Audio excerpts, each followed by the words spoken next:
Thank you for the opportunity to be able to talk to you all today. I actually didn't come with fully prepared remarks.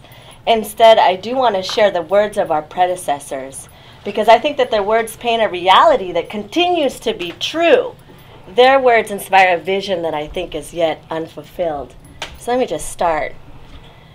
We, the Filipinos, have come to the realization, along with our third world brothers, that the struggle for self-determination is a struggle of all third world peoples.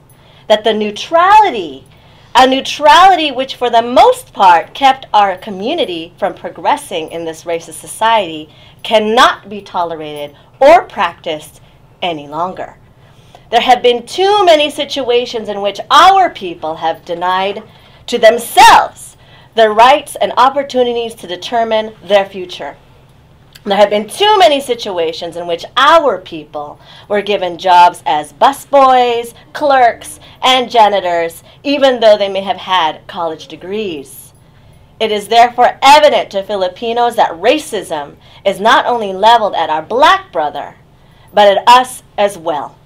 When we consider the prevailing inadequacies, small number of Filipinos in college, opportunities denied to the Filipino professionals in this country, exploitation of Filipino farm workers, seeing that these inadequacies should and must be eliminated for the betterment of our community, we demand that there be established in the School of Ethnic Studies a Department of Filipino Studies, and that within this department, individuals who comprise the Department of Filipino Studies will have complete control of its business, including faculty practices and course material. 2, that the college fulfill their contract by filling the unused slots in the special admissions program with an agreeable number of Filipino students from the community. 3, that any Filipino who desires to go to college would be admitted. So what I read were the demands of the Filipino-American Collegiate Endeavor at San Francisco State University, issued in 1968. 1968. 1968 was a time when people rose up to fight against the agenda of the unrelenting violence of capitalism. Then, that violence was manifested in the so-called Cold War, which was fought in the jungles of Vietnam. That violence was manifested, too, in the super-exploitation of working people, including our own people, in the factories and fields of this country. 1968, moreover, was the height of a radical, and when I say radical, I mean from the roots, right? That's the meaning of radical, right? From the roots, grassroots, alliance politics in this country. Alliance politics. I think this is especially crucial for all of you today. PACE worked in alliance with other students of color. PACE worked, too, in alliance with the broader Filipino community, especially the least privileged of our community. Through this alliance work, they identified the struggles they shared with others, even as they articulated very particular demands for the Filipino community. Through this alliance work, they achieved important victories, like the establishment of ethnic studies, including Asian American studies. Through this alliance work, they created the opportunity for me, some 40 years later, to teach Filipino studies to new generations of young people. Today, capitalism is as unrelentingly violent as ever. Businesses too big to fail are propped up while everyone else is made to sacrifice.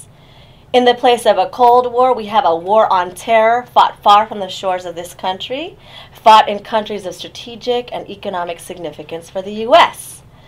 Fought, in other words, for reasons to those similar to the reasons that prompted the war in Vietnam. Today, people are rising up again around the country with the Occupy movement to assert the rights of people to jobs, affordable housing, and good schools over and above the rights of big businesses to not fail, over and above the wars fought to keep big businesses from failing. Simultaneous to these protests were the protests to stop the execution of Troy Davis, to continue the fight against this racist injustice system. Before that, have been the protests by immigrants to assert their status as human beings and not as illegal aliens.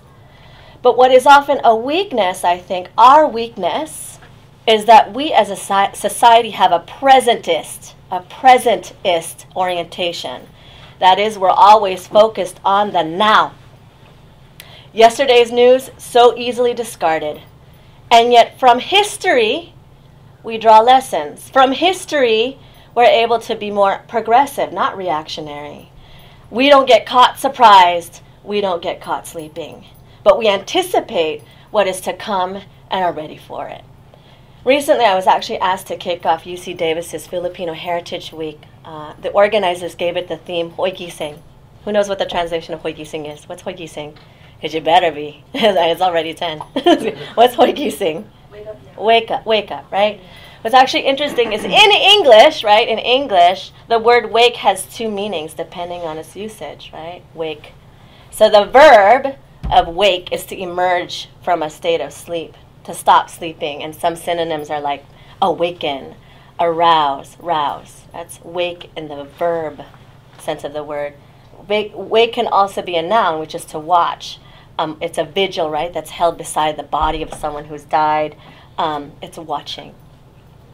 So with the challenge that I left for them, and which I think seems really appropriate to you today, since this panel really is about NWFASA's history, right, is how do we get from wake as a noun to wake as a verb, right? How do we get from wake as a noun to wake as a verb? How do we relate to our heritage, our history, in an active and not a passive way? How do we relate to our history so that we're not just sitting and watching, but that we're roused to act? So I'm just going to leave it with those questions and leave you to the rest of your day. Thanks.